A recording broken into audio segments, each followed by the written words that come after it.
ഇപ്പോൾ വരുന്നൊരു വാർത്തയിലേക്ക്. സർക്കാരിന്റെ സിനിമാ നയരൂപീകരണ ചർച്ചയിൽ നടി പത്മപ്രിയയും മന്ത്രി സജി ചെറിയാനും തമ്മിൽ തർക്കം. നയരൂപീകരണത്തിനായുള്ള കരടിലെ ഉള്ളടക്കം സംബന്ധിച്ചാണ് തർക്കമുണ്ടായത്. കരടിൽ മാറ്റം വേണമെന്ന് പത്മപ്രിയ ആവശ്യപ്പെട്ടു. ഷഫീദ് റാവത്തർ ചേരുന്നുണ്ട് വിശദാംശങ്ങളുമായി തിരുവനന്തപുരത്ത് നിന്ന്. ഷഫീദ്, ഈ സിനിമാ നയരൂപീകരണം, സിനിമാ കോൺക്ലേവ് ഒക്കെ ഇങ്ങനെ നീണ്ടു പോകുന്നതിനിടയിലാണ് ഈ ഒരു തർക്കം കൂടി വരുന്നത്. ഏത് ചട്ടം അല്ലെങ്കിൽ ഏത് വ്യവസ്ഥയിന്മേലാണ് അല്ലെങ്കിൽ നിർദ്ദേശത്തിന്റെ പുറത്താണ് ഈ തർക്കം ഉടലെടുത്തത്?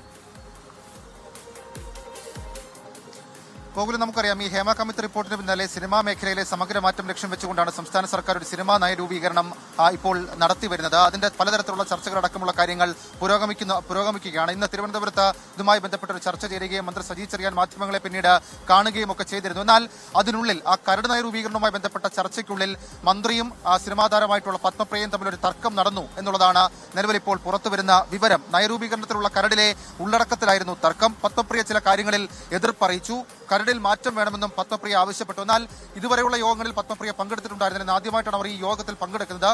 ഇതുവരെയുള്ള യോഗങ്ങളിൽ പങ്കെടുക്കാതെ ആദ്യമായി വന്ന് എതിർപ്പ് പറയുന്നതിൽ എന്തർത്ഥമെന്ന് മന്ത്രി തിരികെ ചോദിച്ചു. കൂടാതെ അടൂർ ഗോപാലകൃഷ്ണൻ അടക്കമുള്ള സിനിമാ മേഖലയിലെ പ്രഗത്ഭരുടെ അഭിപ്രായം കൂടി കേട്ടാണ് കരടിലേക്ക് എത്തിയത്. സ്വാഭാവികമായും അതിൽ മാറ്റം വേണമെങ്കിൽ അപ്പോൾ പറയണമായിരുന്നു എന്നടക്കമുള്ള കാര്യങ്ങളും മന്ത്രി പറഞ്ഞുവെന്നാണ് നിലവിൽ ഇപ്പോൾ പുറത്തുവരുന്ന സൂചനകൾ. ഇതിനെ ചൊല്ലിയാണ് തർക്കമുണ്ടായത്. പിന്നീട് പ്രേംകുമാറും മധുബാലും അടക്കമുള്ള മുതിർന്ന സിനിമാ താരങ്ങൾ അവരുണ്ടായിരുന്നു ആ ചർച്ചയിൽ. അവർ ഇടപെട്ടാണ് തർക്കം പരിഹരിച്ചത് എന്നുള്ള വിവരം കൂടി പുറത്തു വരുന്നുണ്ട്. ഗോകുൽ, സിനിമാ നയരൂപീകരണത്തിന് വേണ്ടിയുള്ള ചർച്ചയിലാണ് മന്ത്രിയും സിനിമാ നടിയായ പത്മപ്രിയയും തമ്മിലുള്ള തർക്കമുണ്ടായത്.